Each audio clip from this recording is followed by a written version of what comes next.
Great Britain, home to the House of Rolls-Royce, and London, the world's greatest city.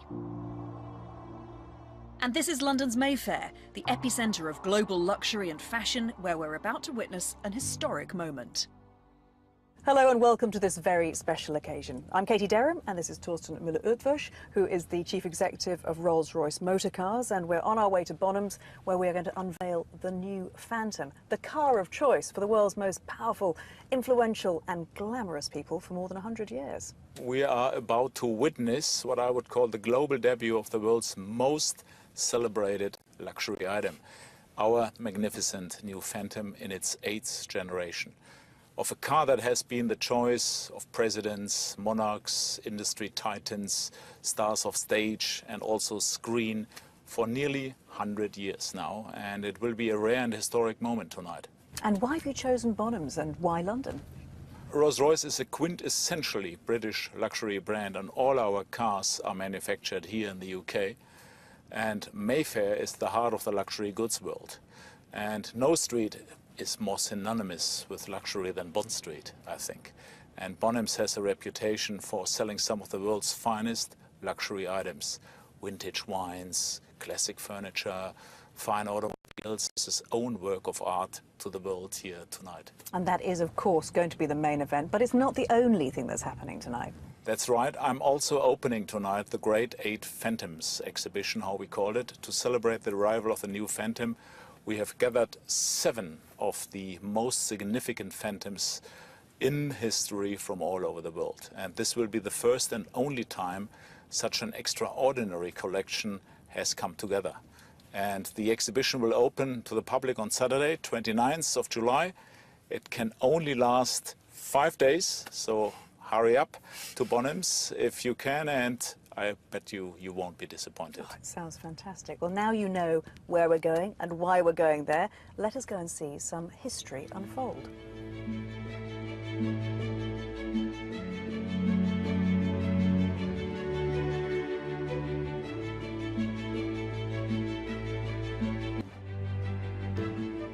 And in here, ladies and gentlemen, welcome to the Great 8 Phantoms exhibition.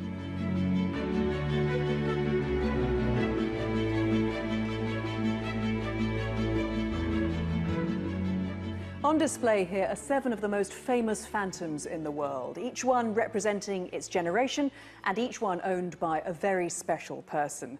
And this magnificent Rolls-Royce has to be the jewel in the crown. Her Majesty the Queen has graciously consented to allow this magnificent Phantom 6 to be part of the exhibition. Her Majesty was presented with this vehicle by the British motor industry to mark her Silver Jubilee in 1977. And it has been in almost daily use since then, perhaps most famously to transport the Duchess of Cambridge to Westminster Abbey for her wedding to Prince William. Another royal Phantom is this beautiful four heads of state. And interestingly, he personalised this Phantom with a very early version of a personal dictaphone. But let's go back to the earliest Phantom, the Phantom 1. We have a hat, we have a cane. It could only belong to Fred Astaire. And I'm joined by Liz Ferrin from the Peterson Automotive Museum in Los Angeles, which now owns this Phantom 1. So tell me, how did Fred Astaire come by this beautiful car? So after a very successful career on Broadway, Fred made his way to London for the opening of Funny Face on the West End.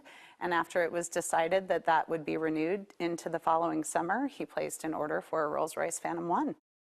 This car is actually a Sedanka de Ville, so it's a single cabriolet, which means that the front portion of the car, the upholstery is a hardtack leather, and the interior car, which is much more opulent and where the passengers would sit, is a beautiful silk brocade. And it's just the most wonderful and sort of evocative vehicle, isn't it? It just says Fred Astaire all over. It certainly does. Well, Liz, thank you so much for telling us about it. You're very welcome.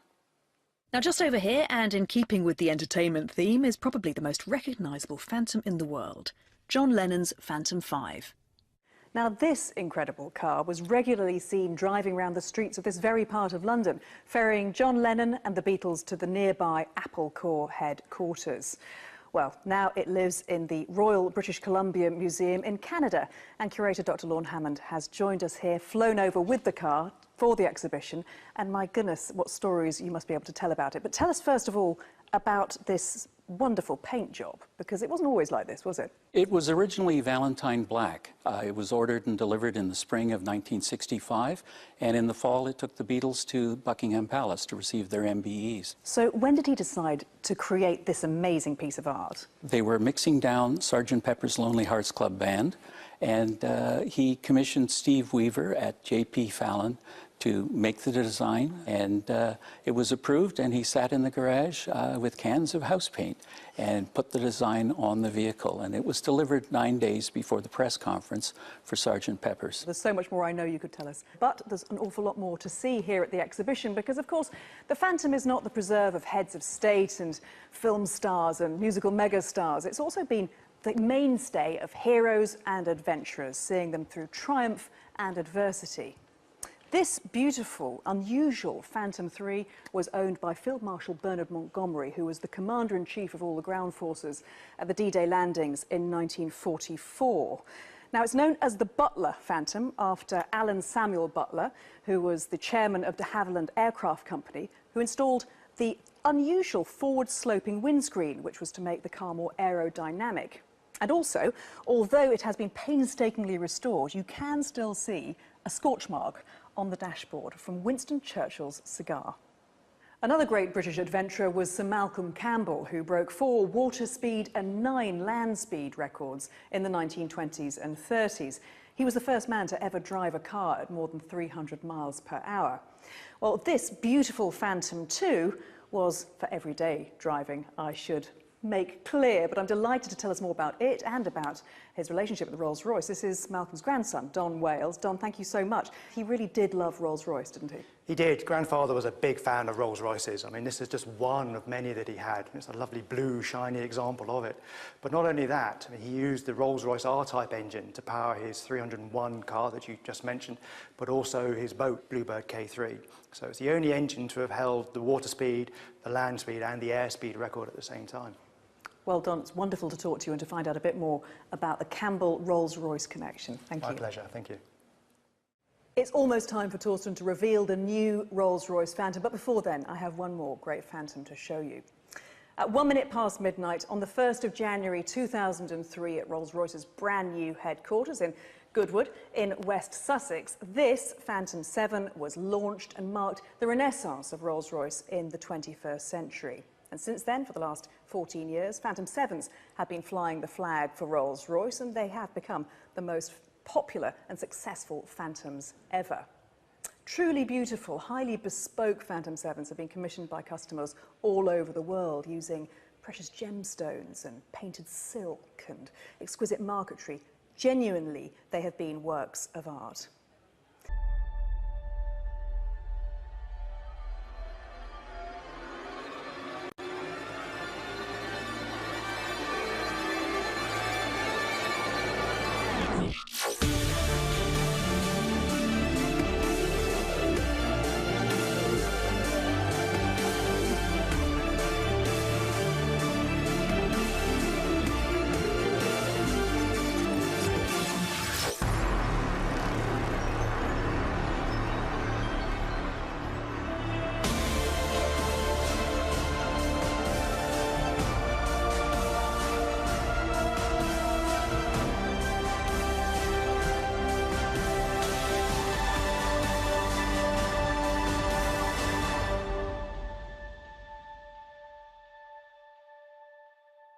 Well, that was all extremely impressive.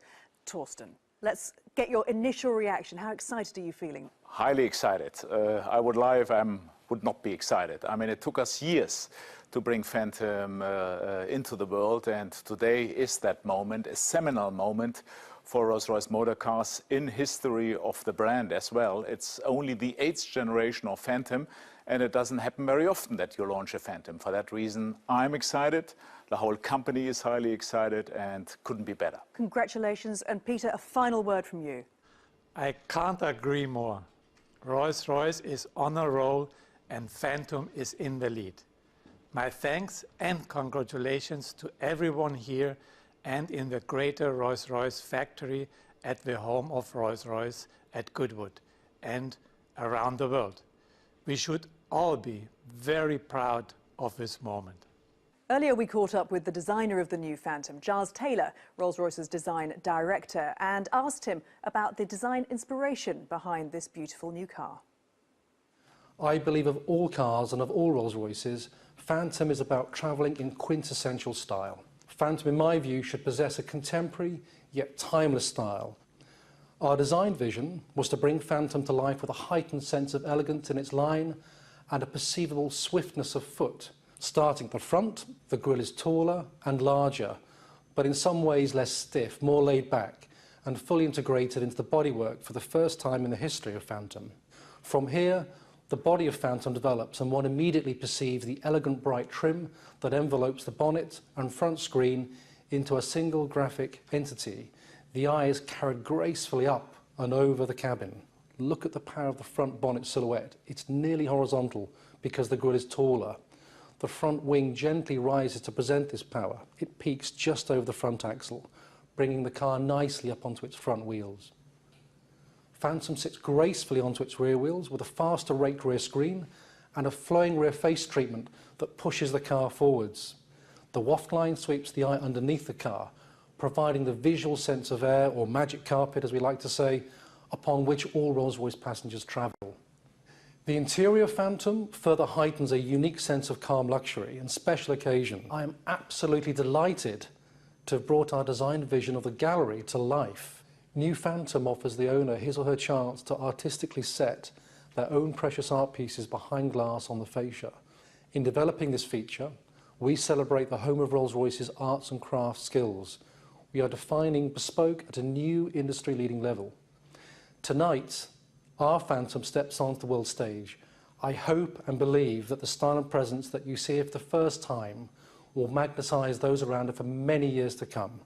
Thank you for joining us on this momentous occasion, a new chapter in a remarkable story. And thank you, Katie, and of course also thank you for following us here all over the world.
like to share with you some of our ideas and thinking behind the design of the new Bentley Mulsanne. If we start with the front end, we have the classic Bentley elements, which is the grille and the round lines. This time we want the design basically to show that the Mulsanne is the car that sits on the top of our Bentley range of cars. Every Bentley in the past always had the classic grille with the round shape on the top, combined with the round headlamps. We play with the classic elements, but they are developed and executed in a very modern and contemporary way. And at the same time, it uses the state-of-the-art technology. And a little attention to detail is the ring around the main lamp here, which we wrote Bentley Motors. The side view of the Mulsanne can basically be described with just two key lines. It's a line that comes from the top of rod shell, spears up the A-post and just disappears towards the rear end of the car. That is combined with this very sharp line that comes from the front of the car and comes across. The cabin is just 1/3 of the overall height of the car.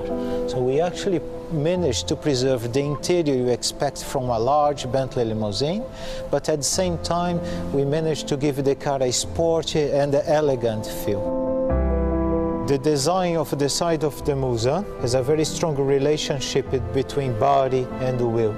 It was designed in such a way where the wheel is as flush as possible. Coming to the side view of the Mulsanne, we have what we call it the rear Harch. That's a very important element as part of the Bentley design. The tail lamp completely surrounded by metal, and this piece of metal still encapsulates the whole rear window.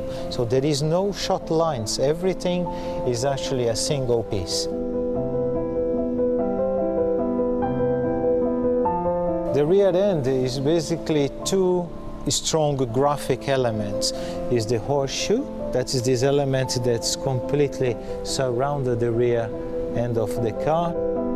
With that line, we added the second line here, which basically was originated by the necessity to create more downforce and improve the aerodynamics of the car. The Bentley Mulsanne is the pinnacle of our products. So when we came to design this interior, we wanted to create the most sumptuous, inviting interior possible. Now we looked at this in two ways. First of all, we took some modern influences from architecture, jewellery design, and also technology.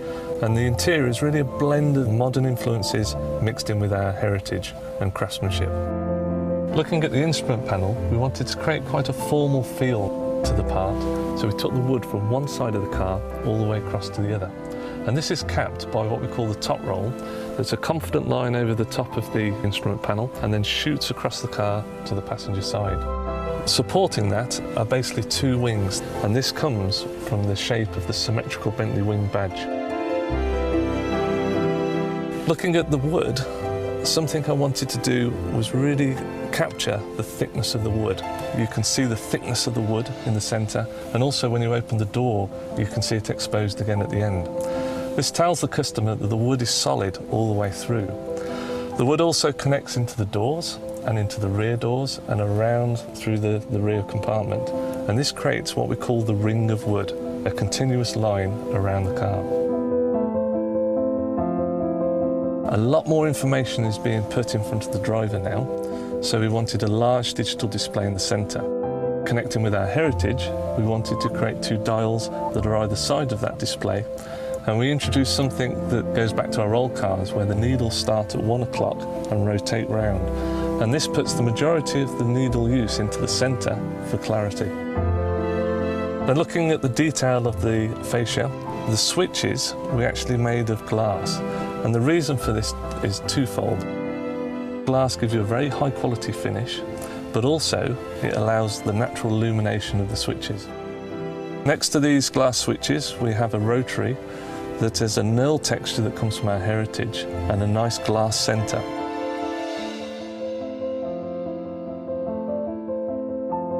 Then looking at the detail, we have something called an Ipod Draw. And we wanted a clever way to actually integrate people's music devices into the car, and then that connects with the 60GB memory. The Mulsanne interior can accommodate 5 people, but when you have 4 people in the car, you can fold this armrest down for comfort. And then also in here is a door that slides back, and you have the climate control switches and the seat switches. And in here we have some Bentley crafted cup holders that then click in. And for us, we design this in a way that it puts in the best ergonomic position for using your cups. For the seat design, we have the movement in the seat, plus also massage and heating and cooling. When we started the design of the interior, our aim was to capture the craftsmanship and the element of using the natural materials throughout the car. Now, looking at the door design, we wanted to create quite simple surfaces to complement the natural materials that we're using with leather and wood. But to create the dynamics in the design, we actually use very strong graphics that give a nice dynamic through the whole car, leaving the surfaces just simple and positive and the back panel quite flat, and then using stitch lines to echo the shapes throughout the car. For me, the Bentley Mulsanne is the pinnacle of British motoring.